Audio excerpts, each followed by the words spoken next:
Welcome to the Flying Octopus Podcast, offering a new perspective on Red Wings hockey, as well as all the important news from around the NHL. And now, here are your hosts, Tony Wolak, Devin Little, and Evan Sabrin. Hey, it's Carter Bear, and you're listening to the Flying Octopus Podcast. Welcome to episode 87 of the Flying Octopus Podcast. I'm your host, Tony Wolak, joined as always by my co-host, Devin Little. Our other co-host, Evan Sabrin, our producer extraordinaire, is in Buffalo for the 2026 NHL Draft. So Devin and I are manning the pod today, while Evan rubs elbows with NHL scouts and commentators. So let's dive in. What do you say, Devin? There's been a lot going on this week. A bit eventful, wouldn't you say? Most eventful 3-4 day span in the NHL, and I don't even know how long. And it's, we aren't even at the draft yet, and that's usually when you expect things to happen. So yeah, I've been. I feel like it's the GIF or the meme from Gladiator. Are you not entertained? Because I know I've been. To recap, Brady Tkachuk is a Panther. Bowen Byram is a Chicago Blackhawk. Alex Tuch is a Washington Capital, and Simon Nemec is a Calgary Flame. Trades galore going on this week. For the Red Wings, the move has been to ship Amadeus Lombardi to New Jersey for a 4th-round pick. I know I know everyone here who's listening, that is a trade you were waiting for. I'm glad it's resolved. I'm glad that we have, conclusion here. A Red Wing with the last name beginning with an L was traded. Thank goodness we got that over with. Yep, exactly. Real quick before, diving into the elephant in the room, Devin, you've seen Amadeus Lombardi a bit more than me, being a Grand Rapids local. He's been a nice story for the organization, kind of turning into a hidden gem, if you will, since the Red Wings drafted him. He was one of those players that missed out on most of the season due to COVID, and the Red Wings were able to snap him up in the 4th round when he probably should have gone earlier. But at the end of the day, he wasn't able to crack a spot in the lineup before reaching, the point where he'll need waivers to go to the AHL. I believe it was last season, the Red Wings were very high on him and were ready to bring him up for a cameo, but he just kept getting injured, and just the timing was never right. It's unfortunate to see him leave, but when you have the depth the Red Wings do in their prospect pipeline, it's acceptable. They get another pick in this year's draft that they can do whatever with, but wish him all the best in New Jersey. Agreed. And it basically amounts to a reroll, or kind of like a resetting the clock type of thing. Because, like you said, he was drafted in the 4th round few years ago, and now they get a 4th-round pick back for him. So try again, I guess. But yeah, he was a fun player, really easy to root for too. Just seemed like a good guy on and off the ice. Played with a lot of energy. Definitely has some skill to his game. Could make some plays that bring you out of your seat. But also, like you said, the best ability is availability, and it seemed like he was always fighting some sort of injury, whether it was short term or long term. And it's hard to build momentum when you're constantly going in and out of the lineup because you're getting hurt. Obviously, that's not, that's so much that can just come down to bad luck, but it is what it is. And yeah, I heard the same thing. He was real close to getting a call up last year, and injury kind of knocked him out of that. And I do think he has a good shot at, making a name for himself in New Jersey. I think their fans will take to him pretty quickly. Like I said, he's an easy player to root for, and it's a shame that we didn't get to see at least a couple games in Detroit, because I think that there's a lot of fans here in the state of Michigan that never got to see him play for one reason or another. He played in Flint in the OHL, and then he played obviously in Grand Rapids for the last few years.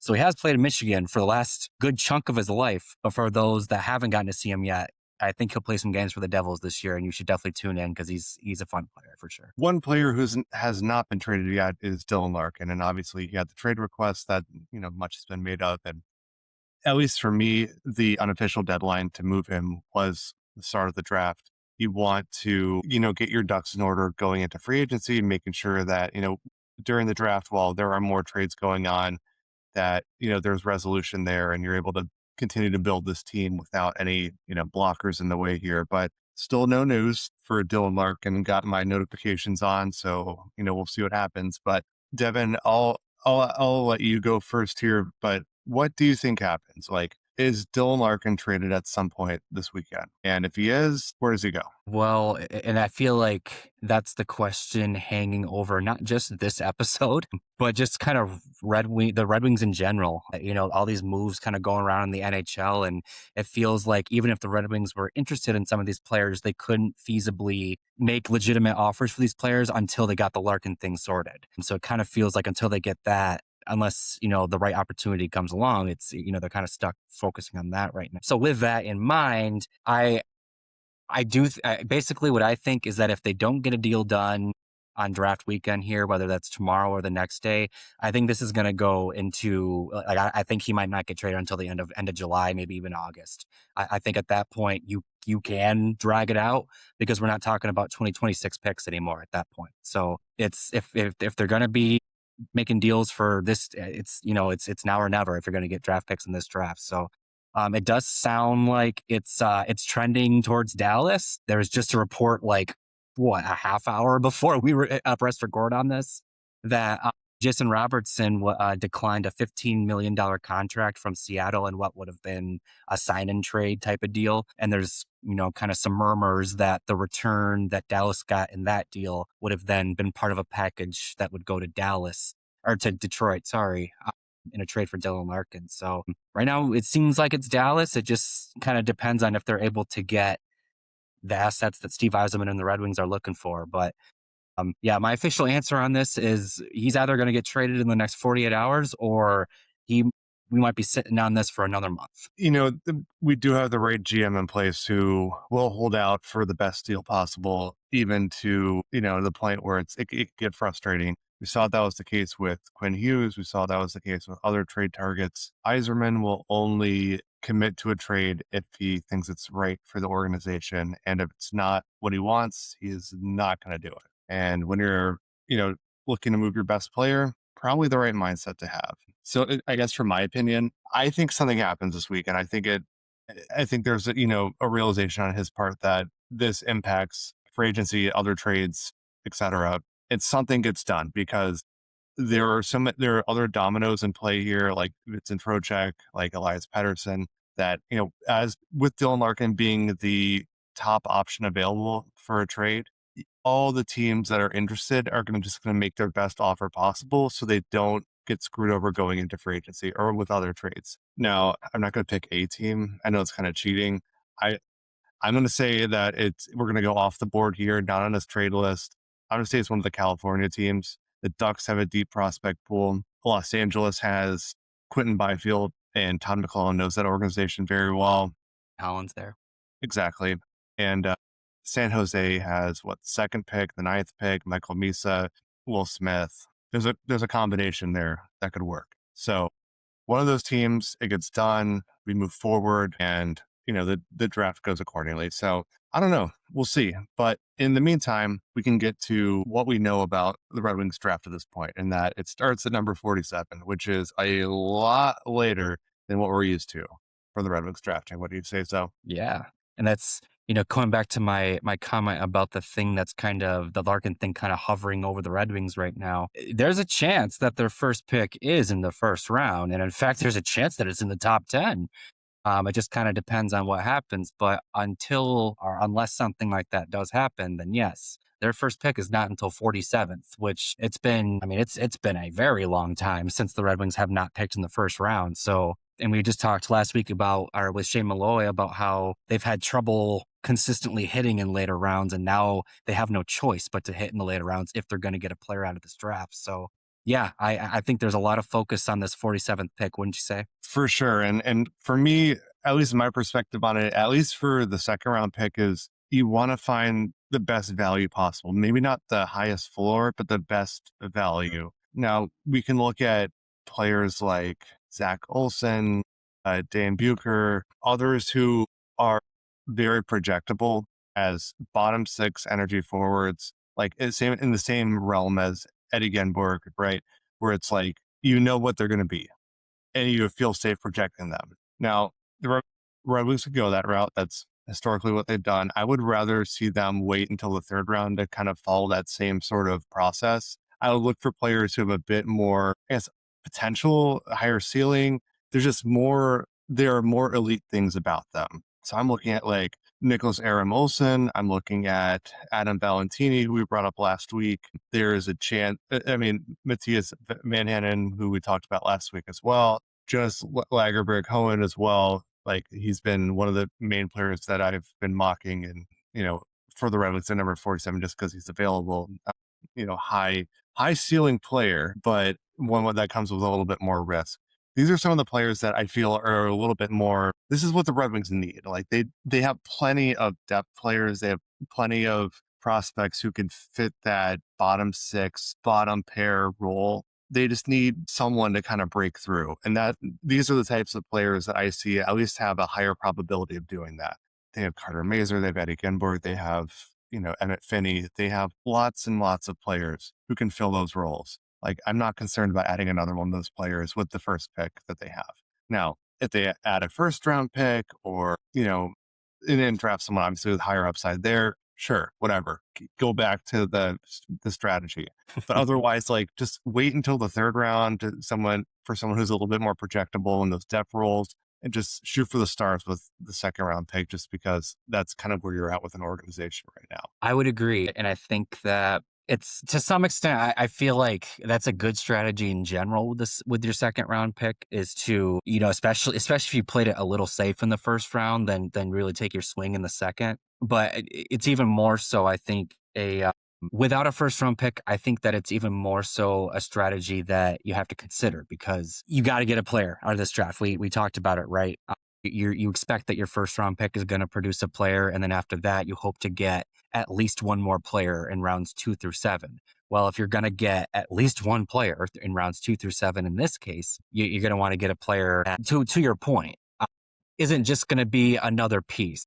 Ideally, he's going to be somebody that can be a player that you don't currently have, but obviously, everybody hopes their second round pick is going to turn into a Nikita Kucherov. But in lieu of the fact that you're not always going to get a Kucherov in the second round, you hope that you get a player that will be a productive player for you for a long time, and not just somebody that can, maybe push for a roster spot after 5-6 years and maybe be a fringe NHLer.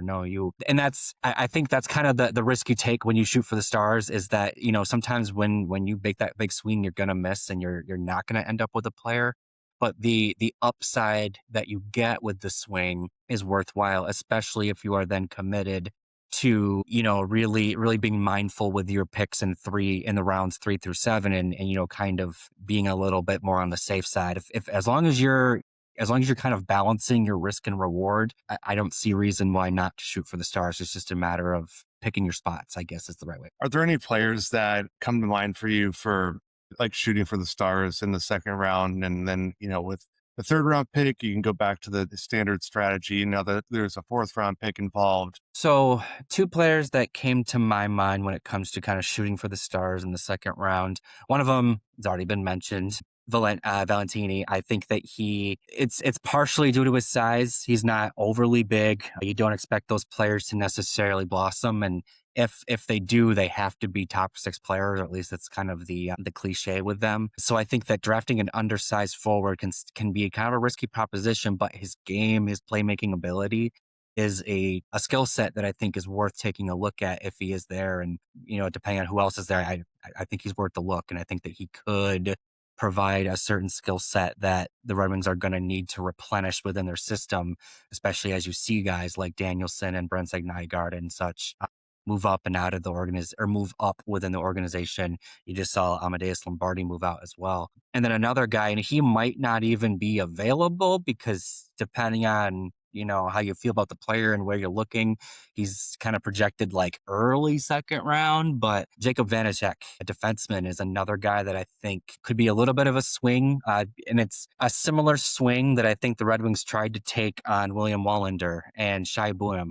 Early second round picks taken on defensemen that are a little raw, have shown skill at the levels that they've played at, and you think that, with the right time and development, they can become something. I think that I see a very similar player with Vanacek, and he's also going to be playing over on my side of the state here. He just committed to play for Western Michigan. So theoretically, the Red Wings would feel good knowing that he's sort of in their backyard, a little bit further out than the backyard. It's maybe at the guest house, but point is that he's within the state boundaries, so you can keep a real close eye on him.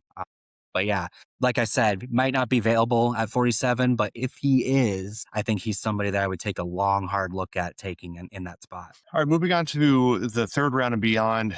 This is where the Red Wings really need to, hit on at least one player, not to mention their second round pick. And there are a few players who come to mind as, I guess, higher floor players, in my opinion, where they can either, make a name for themselves as a depth role in the NHL or, be a solid, tweener between AHL and NHL.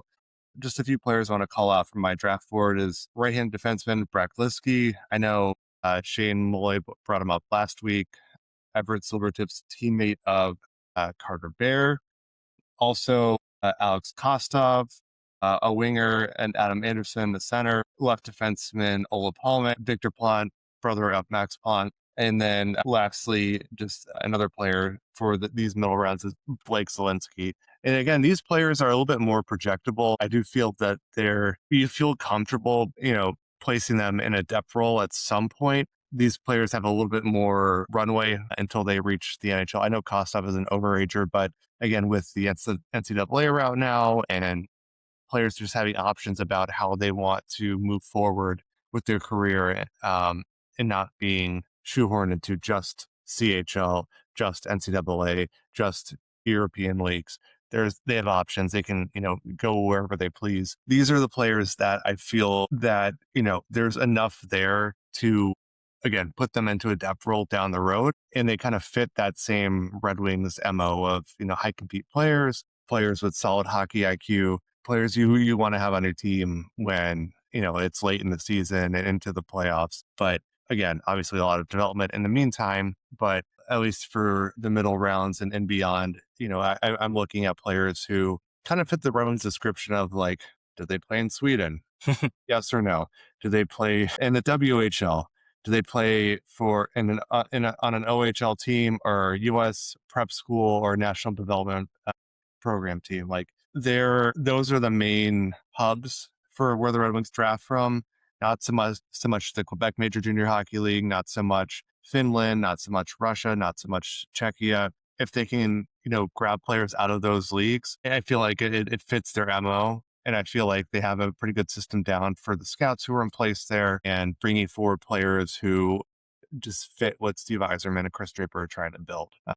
Are there any players that you're looking at for these later rounds as well? So first and foremost, I think that when it comes to these later rounds, I think that the Red Wings are at an interesting time just in general when it comes to the state of their prospect pool. I think that generally speaking, they're universally accepted to have one of the top pools in the league. Where they rank, you can debate, but generally speaking, they're definitely top third, maybe even top 5, just based on opinion. However, you are seeing a lot of movement. We're just kind of at that point where a lot of Yzerman's early draft picks are now becoming waiver eligible. They're having to make decisions on these guys. Other guys are starting to announce themselves as NHL ready and, establish themselves at various levels as well. And so with that in mind, one area that I think, and I've kind of already touched on a little bit with Vanecek as a potential pick at 47, I actually think the Red Wings are very shallow on defense, actually, when it comes to their prospect pool. It's pretty much at this point, you have William Wallander still, and then you have Anton Johansson, you have Shai Buium, and after that, it thins out. Larry Keenan's there as well. But beyond that, yeah, I'm straining to think of who else is there. And the fact of the matter is that, maybe one or two of those guys are going to become anything. But so with that in mind, I think I wouldn't be surprised if the Red Wings actually go relatively defense heavy in this one. They actually have a very healthy crop of forward prospects to where they could afford to really focus in on defense. Lord knows they have more goalie prospects than they know what to do with right now. So if when next week when we're recapping their draft, if we're talking about a bundle of defensemen, it wouldn't surprise me a ton. Now, having said that, pivoting to the main point here, I do think that in these rounds where your selections are heavily dictated by every pick that has come before them. Even if you might go into a pick thinking, all right, let's grab a defenseman here. We need to really restock our cupboards at that position. You might look at your list and who's available still and find that you're going to be really reaching for a defenseman. And so it doesn't make sense to do that quite yet. Let's grab a forward. So with that in mind, a first player I want to highlight here is actually Beckett Hamilton, who's a forward. He's a player that I think is a very smart player. I think he's a potential future penalty killer. I actually think that if he hits, and it's a big if he hits, I could see him being an Andrew Kopp type of player. Now take that for what you will. Obviously, Kopp is a polarizing player in this in Detroit, but if he can become that kind of player, there's certainly value in that. Another player, another couple of players we've already kind of mentioned them. Brett Liskey definitely comes to mind here. That's a defenseman that I think would be a welcome addition to the prospect pool. And I think that too, for what it's worth, it wouldn't hurt to load up on both left and right-handed defensemen. But so just kind of go off track a little bit here. I think that Anton Johansson's your most NHL-ready defensive prospect, and he's a right-handed defenseman. You have Seider, you have Axel Sandin-Pellikka.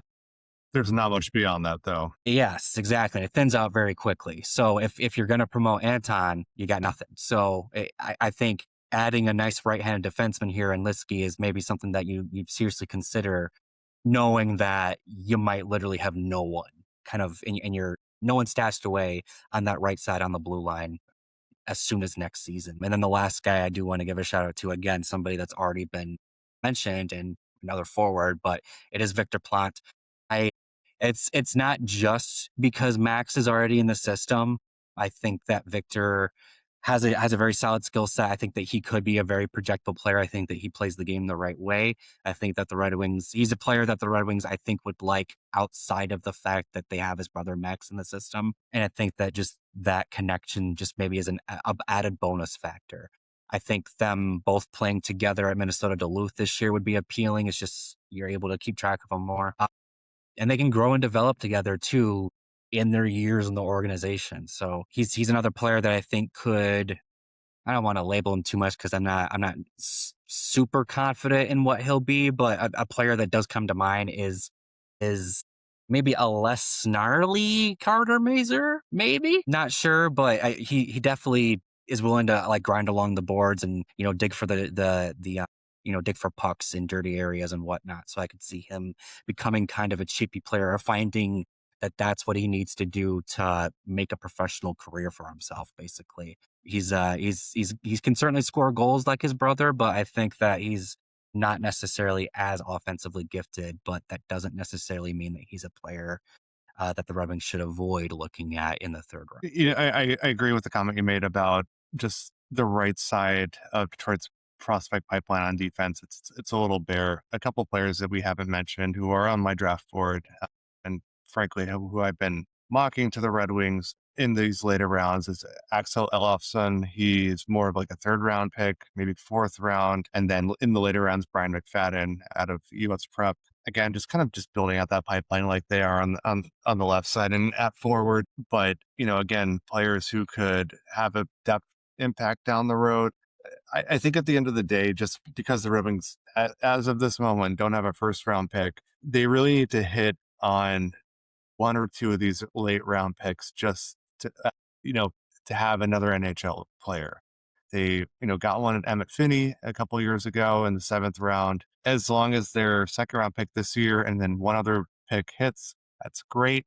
But I think it just goes to show that when you do trade your first round pick, when you're trying to be in that win now mode, to keep up the pace, you really do need to hit on these later round picks. And we've seen teams like the Washington Capitals do that. We've seen like the LA Kings do that. You really need to continue to refresh the prospect pipeline as you're trading away picks, as you're trading away prospects for NHL ready players. And while the Red Wings aren't exactly in win now mode, they are trying to be competitive next year, push for a playoff spot, and they do need to make sure that they get the job done at the draft this year. So again, just you can shoot for upside to an extent, but otherwise just make sure you get projectable players.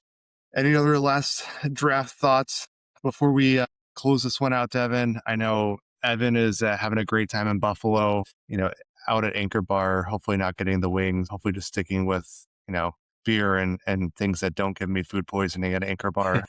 I want to actually throw one kind of curveball at you. Not super. I don't think it's a super big curveball, but I just want to get your thoughts on something. So let's say hypothetically that a Larkin deal does go down, and let's say that hypothetically they do get a first round pick. Now it's obviously we could have a whole wide ranging discussion of, if it's the 16th pick or if it's the 8th pick or if it's the 26th pick or whatever. I'm just going to narrow this down to, let's say the Red Wings are able to get a top 10 pick, probably not a top 3 pick because I just don't think they're going to be able to pull that one off.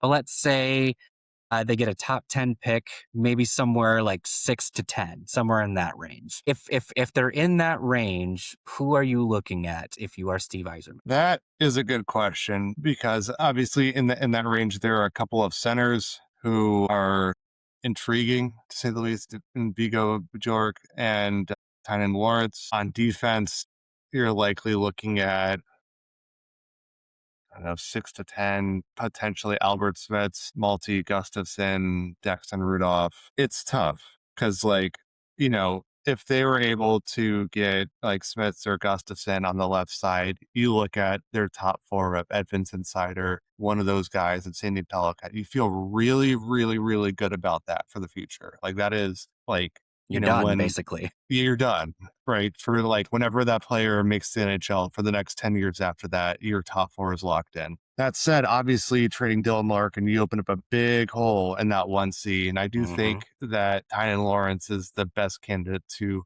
fill that role potentially.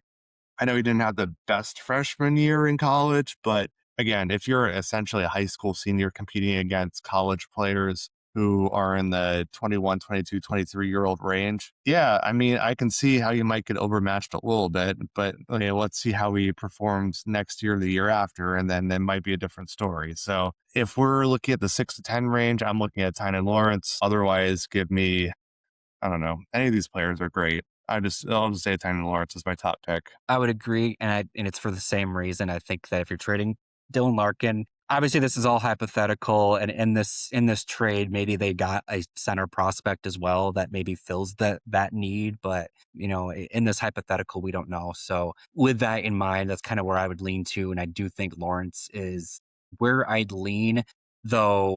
Bjork is, I do like his skill set, and I would take a good long look at him if he is available. But if I'm on the clock in that range, I'm probably taking all, 3, 5, 10 minutes that they get to think about the pick before they have to put it in. I think I'm taking all of them because you can make an argument for 3 or 4 players to be a really solid pick in that range. But without knowing what else this hypothetical trade got you, you gotta fill that center role. So I would go Lawrence as well. There you go.